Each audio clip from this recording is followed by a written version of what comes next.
Hawu basalwane bami labahle kepha hayi nonke. Nganamukela ke nyanza leyo namhla ke enkonzweni AZC sibusisiwe Nkosi yami ngobe ke sihanjelwe ke Nkosi yami nali lijwale konje ngubani konje brother Abraham lijwale lelibuya ke eBhayibheli sikhulu ke lifunzile ke kakhulu ke siyabathi ke laba ke iBhayibheli balikhuluma ke ngekujula balihlathia ke ngabona ke ukuthi njengoba khona ka buye ke phambili namuhla kube nguye la sifafa asinike ke imavi lajulile ke ngicela ke ukuthi nimamukele ke ngesihle ke brother Abraham take the stage thatha indzawo bathini bona haleluya. Ngiyabonga kungamukela bazalwane. Bengicela ke make lo nesiphiwo sokufunza iBhayibheli bese uzivulela lapha kuExodus 3 livesi ke lelingu5 abese uyasitshela ke ukuthi uthini moya lo ngcwele. Amen wenqeko uthi makwabani ngimakwabani la kubela kuvulela iBhayibheli wona utala enkonzweni uqhamuka uhamba wedwa na 4 awunamfati uthi uyofunzela umfati wabani leBhayibheli nisithazela ngaloko bafati nawungana mfati uyakufunzela ngicela wona futhi nimbone ngethayi ebovu ukuthi izosiphaphela le mandoda le ngoba ufuna abafati bethu bafunzele wena mina ithoko ingakufundela mfana faka 150 akuna mfazi yami izosebenza mahala la usiya imfazi yakho ucangwa nemathaya yabo. Ngiyaxolisa bazalwane bengingawadi umthetho lapha ngithatha ifundzela asivuleni iBhayibheli lithi iBhayibheli lapha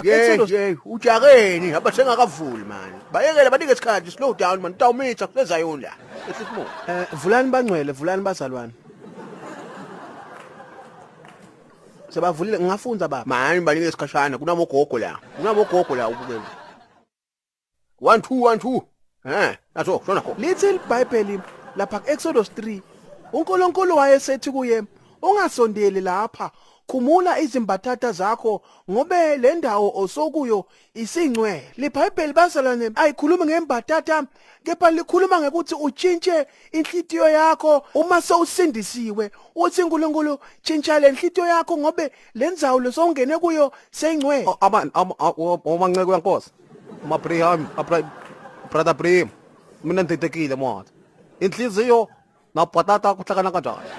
kanjani bona ni confuse man hayi ma isimayana kuthiwa ke timbatata mnethu hayi bhatata kepha ke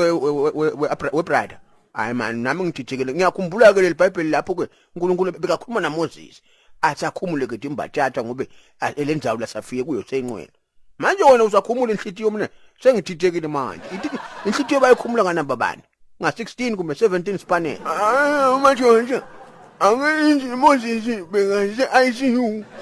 ya bekase isibhedlela manje uthi umoya ngcwele wathi kubodokotela bakhiphe inhlitiyo yaMoses yakujana bafakela inywa tsena baba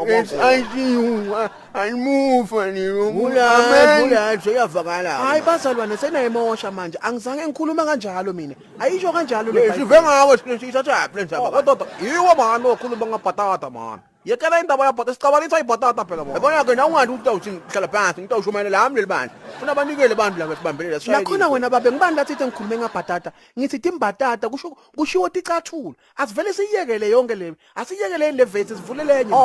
wabuthanisi uyabona bonke labantu bakho la ubuthatha lo muntu siyekela kanjani indaba yezicathulo singakayivini wona bekuyisize bona ezicathulo hayi amen ngicela hlala phansi bangcwele haleluya hayi hlala phansi vele bona wabheda man ngizoshumayela mina ubuthanisi nika mina imali intambo hayi no shumayela simelana kahlale phansi hlala phansi mnethu ndathwa ngeke ngiye eBible school mina ngaba mfundisi ngoba ngineveni nangu nginelimandla ngiliphethe nedi ngeveni kuphela qualified shumayela ngeke uyathi uNkulunkulu ithethe idlule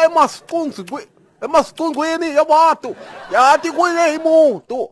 onithithile impepho yamangubo yawo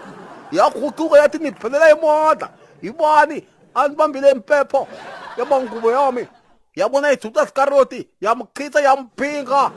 yathi kuPetru ibani othubile indlebe yaksotsha yayithatha yayibisa yayinamathelisa ngevaselina yakhuphuka inkosi yayagibele emasibambanweni yafa. Hey Nkosi yami ungivesibano wesimlana mphetho wengubo nempepho okuhlangana manje yini lokukhuluma yona manje kungcono kunokuthi lithi inhlitiyo ibhatata uma kuthi inhlitiyo ibhatata kusho ukuthi maphapho moba amen bazalwa.